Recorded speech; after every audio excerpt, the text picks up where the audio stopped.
Silakan duduk.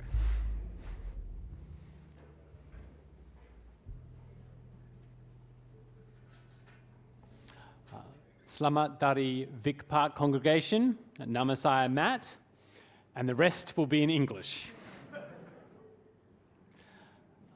Let me pray.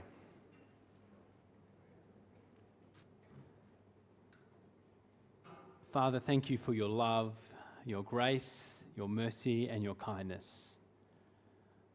I pray this afternoon as we look at your wisdom, your power, your majesty. I pray that you might mark our hearts, change our minds, transform our lives, they might be offered to you as a living sacrifice. In Jesus' name, amen. Well, Perth is a mining town. There's no getting around it. From the BHP Tower dominating our skylines, to car parks dominated by $800,000 Hiluxes, from the sea of high-vis swarming the domestic terminals at 4 a.m, to words like FIFO becoming part of everyday Perth language. The Australian Bureau of Statistics, the ABS, reports that 1 in 5 people in Perth are employed in the mining industry. 1 in 5, 20%. We are a mining town. We are really, really good at getting high quality stuff out of the ground and sending it elsewhere, often China. Now, of course, we're not the only city to do that, nor are we the only culture.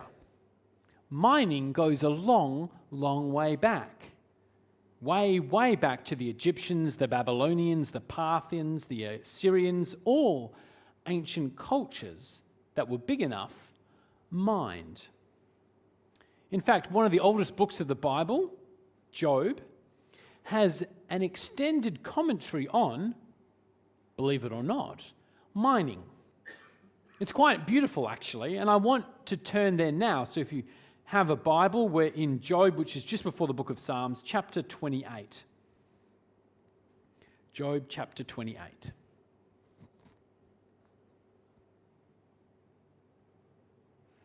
There is a mine for silver, and a place where gold is refined. Iron is taken from the earth, and copper is smelted from ore. Mortals put an end to the darkness. They search out the farthest recesses for ore in the blackest darkness. Far from human dwellings, they cut a shaft. In places untouched by human feet, far from other people, they dangle and sway. The earth from which food comes is transformed below as by fire. Lapis lazuli comes from its rocks, and its dust contains nuggets of gold. No bird of prey knows that hidden path. No falcon's eye has seen it. Proud beasts do not set foot in it, and no lion prowls there.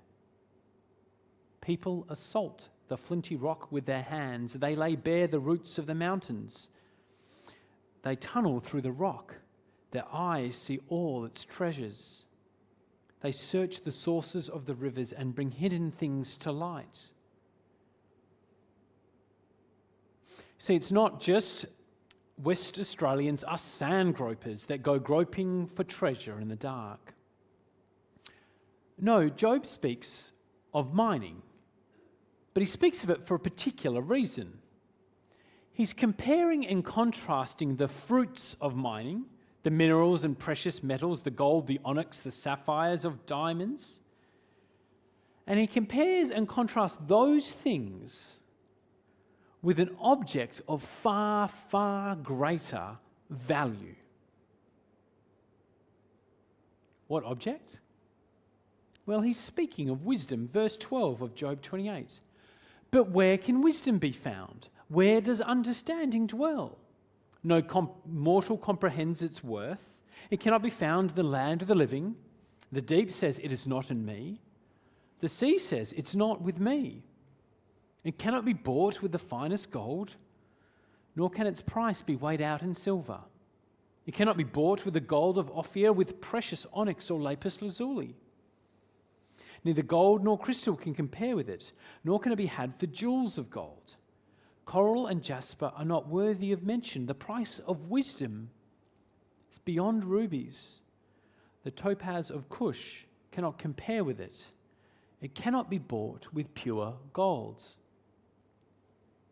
Job says that when it comes to things of great value, nothing triumphs over wisdom, which I find quite interesting, because the people of Perth spend a lot more time talking of iron ore prices than they do wisdom. More time treasuring the wealth that mining brings than valuing wisdom.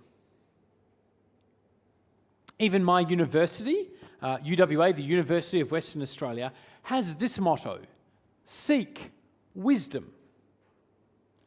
But it almost never spoke about it. Actually, until a few years ago. A few years ago, 5, 6 years ago now, the University of Western Australia, UWA, had an advert about wisdom. Now, I remember, because someone from this church, actually, the English congregation, she was actually a key person in the ad. And that advert was actually a pretty good advert. Now, I don't say that with any bias. I have no loyalty to the University of Western Australia. In fact, given our location, Vic Park, 3/4 of our congregation go to Curtin, so go Curtin. But that being said, I did like bits of the ad. So here's one quote from it. Speaking of wisdom, it says, "It's not a trending word. It's not a hashtag word. It's an old world word. But boy, do we need it right now." And they're right, it's not a trendy, it's not a cool word. But it is much needed in the world right now. And the ad is also right that it is an old word. If you read ancient literature, whether it's Greek or Chinese, Egyptian or Hebrew, ancient cultures had an awful lot of time for a thing they called, in various languages, various names, we would call wisdom. It was prized. In fact, the letter that we're going to talk about a little bit today, Paul's letter to the Colossians, that's a church in ancient Turkey 2,000 years ago. That church in Colossae was a church fascinated with the idea of wisdom. We know that because the letter itself only has 4 chapters, but talks about wisdom 5 times. But you might ask, well, what is wisdom? Well, the Oxford English Dictionary says this: wisdom is the capacity of judging rightly in matters relating to life and conduct, soundness of judgment in the choice of means and end. Which is a classic dictionary, very fancy, just to make it more practical. Wisdom isn't just about knowledge, not just about knowing stuff. It's about application, doing stuff with the knowledge that you have. Knowing the right thing to do and then doing the right thing. Knowing the right thing to say and then saying the right thing. Knowing not just how a thing works properly, but knowing how to use it. Theory and practice. Wisdom is ultimately about understanding how life works in its many and varied situations and acting appropriately. So here's my little definition of wisdom. Wisdom is understanding how life works and acting accordingly. Wisdom is understanding how life works and acting accordingly. You can see why Job thinks it's so valuable, can't you? Because it's the key to navigating a world. The key of not knowing just what to do, but when to do it, of how to do it. But it raises the question, where does wisdom come from? Job's very clear, it can't be extracted from the soil, so where do we get it from? Well, I think our world gives lots of answers to that question of where does wisdom come from? It comes from tradition, from experience, from culture, from travel, from education. But there's a very popular one right now in Western culture. And that is wisdom doesn't come from outside, but it comes from inside, not without, but from within ourselves. So thinking back to our advert from the UWA, that's picked up, I think. At the very climax, the crescendo, the kind of peak of the advert, it says this: wisdom is our shared journey. Wisdom is hope. This is our world, our time. The world needs wisdom. The world needs you. The world needs your wisdom. Now, one level, I don't want to overanalyze this. It's just an advert, right? Just trying to boost enrollments. And it's an ad that teaches some personal responsibility, and I don't mind a bit of that. But where the ad goes wrong is the idea that the world needs you. That is, it implies that the world needs the wisdom inside of us, that it comes from inside you and me. But I want to say, I don't think it does. Don't get me wrong, I'm sure you're great. I'm sure your mum thinks you're amazing. But the world doesn't need Matthew Dodd. I'm a very, very poor, weak, broken source of wisdom. Cut me open and a whole lot of wisdom is not going to pour out. So where does wisdom come from? Job again, chapter 28, verse 20. Where then does wisdom come from? Where does understanding dwell? It is hidden from the eyes of every living thing, concealed even from the birds of the sky. Destruction and death, say, only a rumor of it has reached our ears. God understands the way to it, and he alone knows where it dwells. For he views the ends of the earth and sees everything under the heavens. When he established the force of the wind, measured out the waters, when he made a decree for the rain and a path for the thunderstorm, then he looked at wisdom and appraised it. He confirmed it and tested it, and he said to the human race, the fear of the Lord, that is wisdom, and to shun evil is understanding. Where does wisdom come from?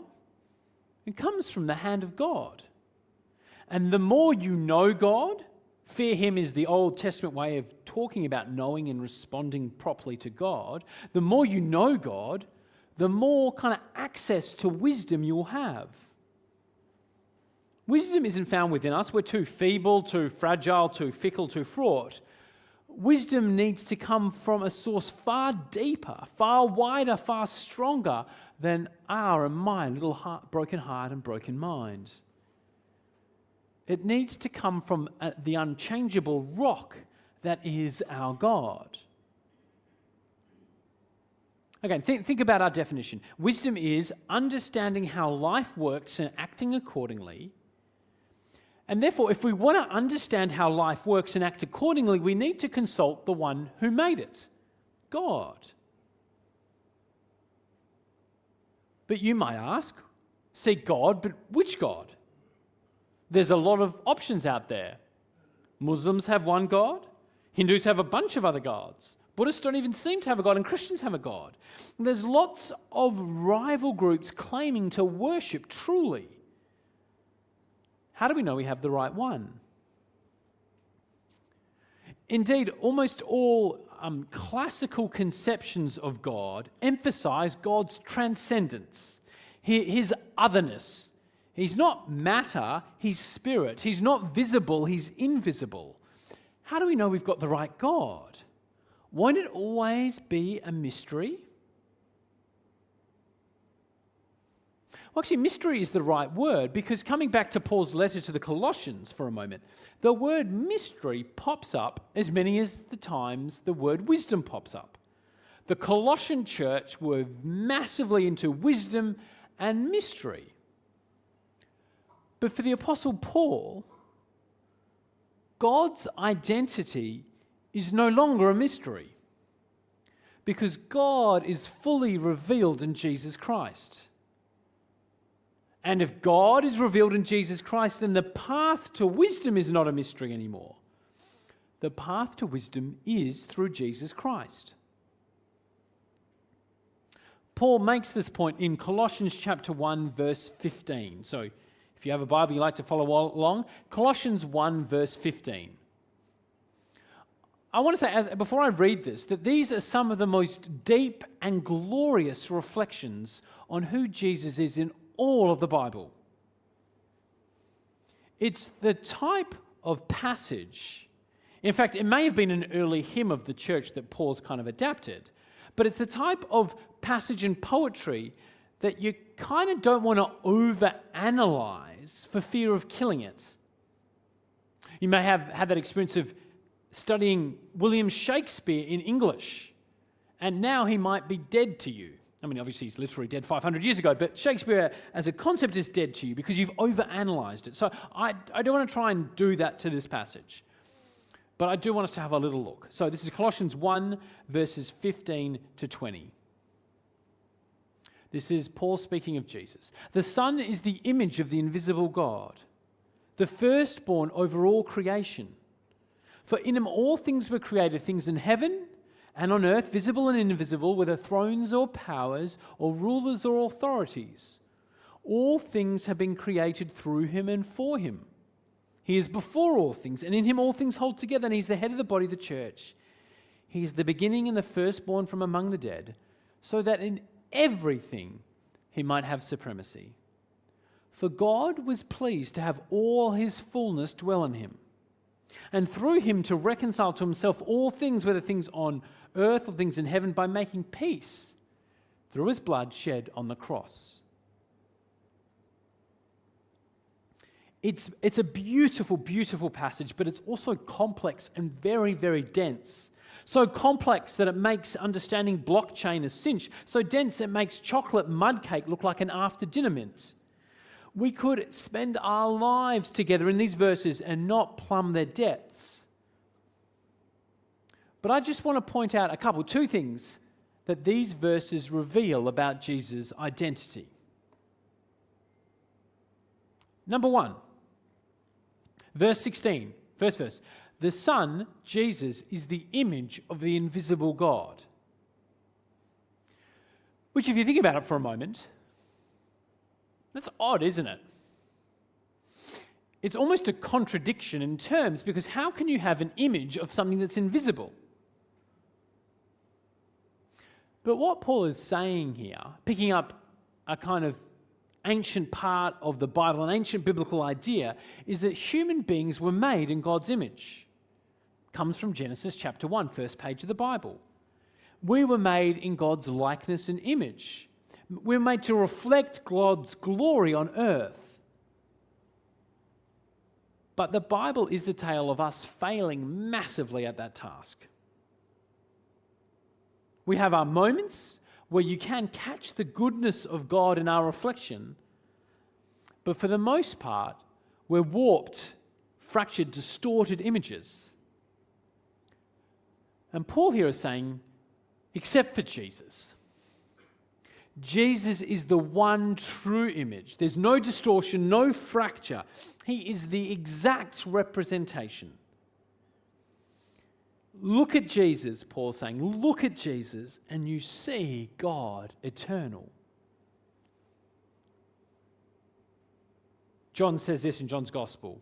Lord, show us the Father and that will be enough for us. And Jesus answered, don't you know me, Philip? Even after I've been among you such a long time, anyone who has seen me has seen the Father.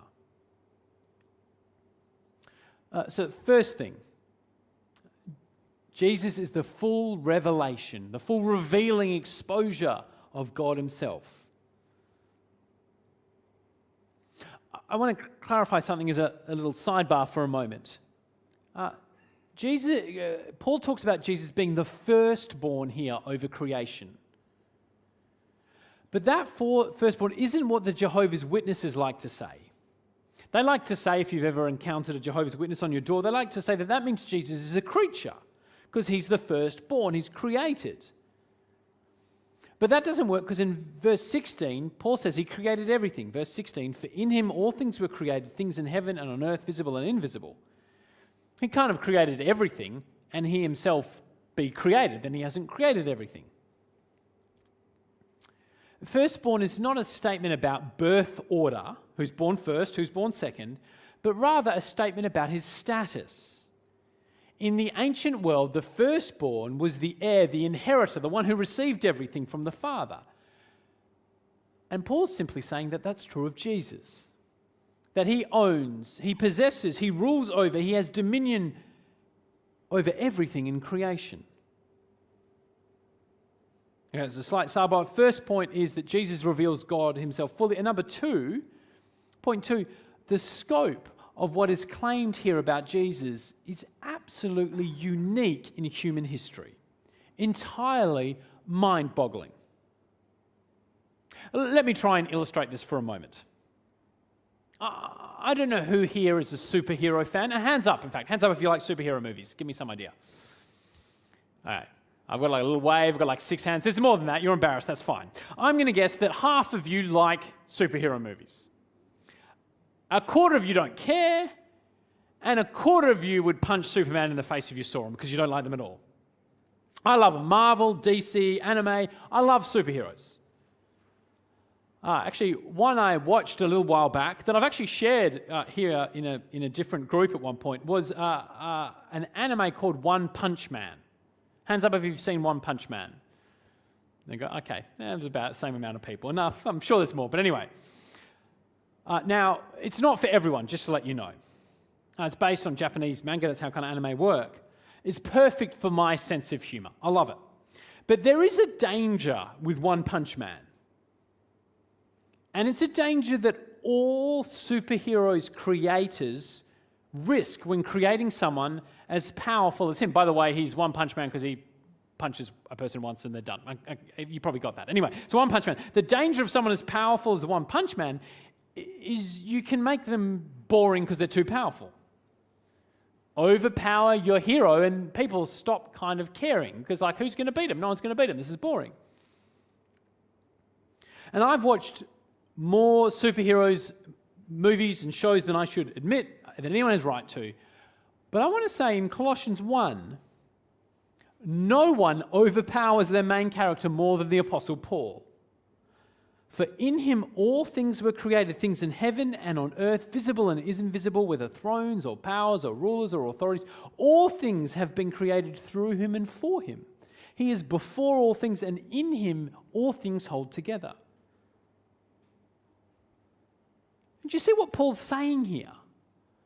Paul's saying that everything, absolutely everything, space, matter, antimatter, quarks, quasars, leptons, llamas, glaciers, galaxies, galars, DNA, deep space, dwarf stars, everything was made by him, finds his existence, subsistence, resides in him. No Jesus, nothing at all. Zip, zilch, nothing at all. Not only that, it's not just made by him, but it's made for him. All things have been created through him and for him. It's all for Jesus. The universe, Paul is saying, is a story written with Jesus as the main character, Jesus as the beginning and Jesus as the end, intro, middle, and conclusion. If you want to understand life and live according to it, remember that's a little definition of wisdom, understand life and live according to it, then you need Jesus. He has to be front and center. He is the reason for it all. You won't understand anything properly without Jesus. Vic Park Presbyterian has a little motto, a little mission statement. Seek, speak, live for Jesus. Seek, speak, live for Jesus. Because we acknowledge that he's Lord over everything and anything. Now, don't misunderstand me. Don't get me wrong. There is lots of knowledge that you can obtain without acknowledging Jesus. Right, God's created the world. He's ordered it in a particular way where there's a rhyme and reason. There's logic and deduction and inference. There are laws of the universe that are observable. Atheists, people who deny God's existence, can understand a lot of the world without acknowledging Jesus. But what Paul is saying is that the universe is only reasonable, logical, is only consistent because it's upheld and ordered by Jesus.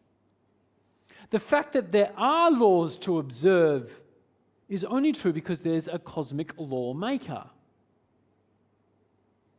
And trying to understand all of life, as so many people try and do, to try and understand all of life without Jesus, is like trying to understand maths but ignoring numbers, or literature but ignoring language, or soccer but ignoring the ball. It's just not how it works. And maybe that's you today. Maybe you've got your whole life in order out the front of the shop, but behind the scenes it's chaos. Mastered your field, but it's not enough to fill that gaping hole. You've got all the mining wealth in the world, but you feel poor on the inside. You offer others advice, but you yourself wander aimlessly, knowing your wisdom is confected, fake, paper thin, a house of cards. Paul says here that's the case because you haven't found the source of it all. Want wisdom, want understanding, you want to know how life works and act accordingly, then you need Jesus. Paul makes this clear in Colossians chapter 2, verse 1. He says this, "My goal is that they may be encouraged in heart and united in love, so they may have the full knowledge of complete understanding, in order that they may know the mystery of God, namely Christ, in whom are hidden all the treasures of wisdom and knowledge." So you can't mine the earth for wisdom. You can't burrow down and find it there. But you need to mine Jesus. And for some of us, that's a reminder.